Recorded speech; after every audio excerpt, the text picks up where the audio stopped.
Okay, guys, so we are about to enter the haunted house. I don't know how this is gonna go. We gotta be here for 72 hours. There are wheels that we've got to spin in order to get out of here, and I'm a little nervous, not gonna lie. It's kind of creepy. It's super dark, and I can hear something growling behind the door. I don't know. I don't know how this is gonna go, so I guess let's just go in. It's gotta be done. I'll meet you in there. Do you see that? Do you see the green behind the door? Okay, let's do this. All right, guys, we're in. We're in. It's gonna be a dark 72 hours in here. I don't know how this is gonna go. Like I said, I can hear growling and there's clinking, and I'm not sure what's going on. But let me walk you through how we're gonna get out of here. So we got to be here from Thursday, February 16th, starting at 7 p.m. Eastern. That's now. We're going into the haunted house, and we'll be able to get out if we complete these wheels by Sunday, February 19th, also at 7 p.m. Eastern. Thank you guys for coming in here with me, because I don't think that I could do this by myself. Like, I'm pretty freaked out, no lie. So I thank you guys for coming with me. Fortunately, I'm also going to have Cassidy from Covers with Cassidy, Rye from Rye's Reading Corner, and then thank goodness for the horror queen herself, Lexi from Books with Lexi, and Kaylee from Kaylee's Books are also going to be coming on this journey with us to try to get us out of here in one piece, or with at least minimal scarring. So how this is going to work is you can read as many or as little books as you want to try to get us out of here. You can either pick the thriller wheel or the horror wheel. You can switch them up each day, but whatever wheel you decide to go with on that day is the one that you got to stick with. We're going to have to just knock these books out to get as many read as possible. But if you decide for horror wheel on Thursday, you got to stick with the horror wheel. But you can respin for every book to get a new prompt. You only get 3 respins though, so pick your respins wisely. If you use more than 3 respins, we might get stuck in this freaking haunted house. And I don't know about you, but I don't think I'm gonna make it 72 hours, so we certainly don't want to get stuck in here, okay?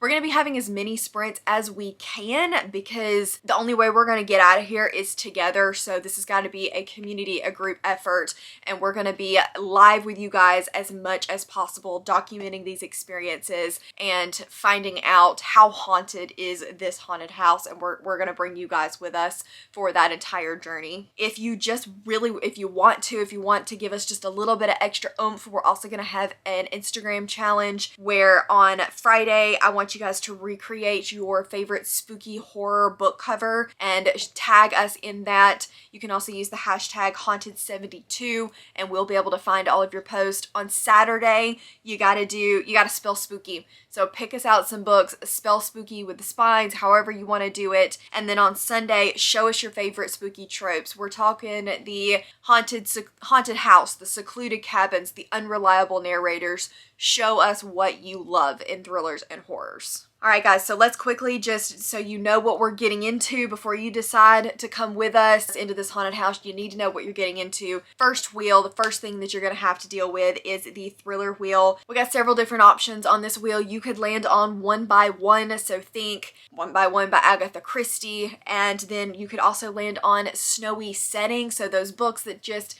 they give you the cold vibes. They're set in the snow, and they make it a lot creepier because, well, you can get snowed in.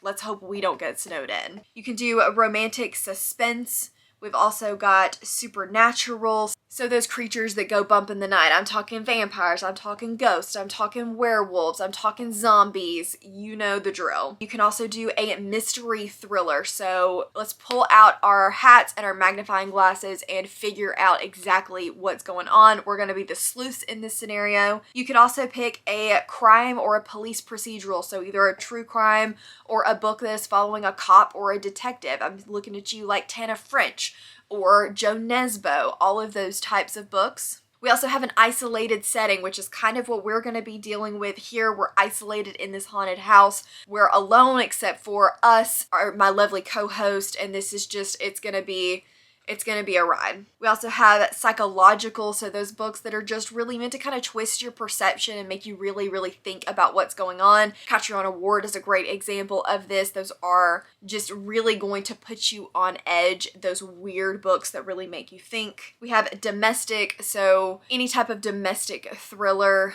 like an Alice Feeney or something along those lines would work perfect for this prompt. And then we also have amnesia, so looking at the amnesia trope.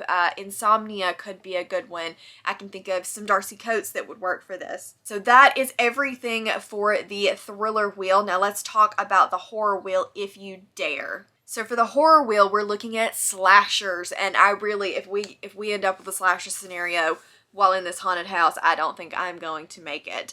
But those are the Clown in the Cornfield type books, you know, just classic slasher. We've also got sci-fi horror, which is something that I've really been into over the last year, and I think that I could read some of this to help us get out of here, looking at like Dead Silence or even a little bit of From Below. We also have gothic horror, so those that really just give you that deep sense of dread and are set usually in a more historical or castle-like setting. We have, again, supernatural horror, same thing as it was for thrillers.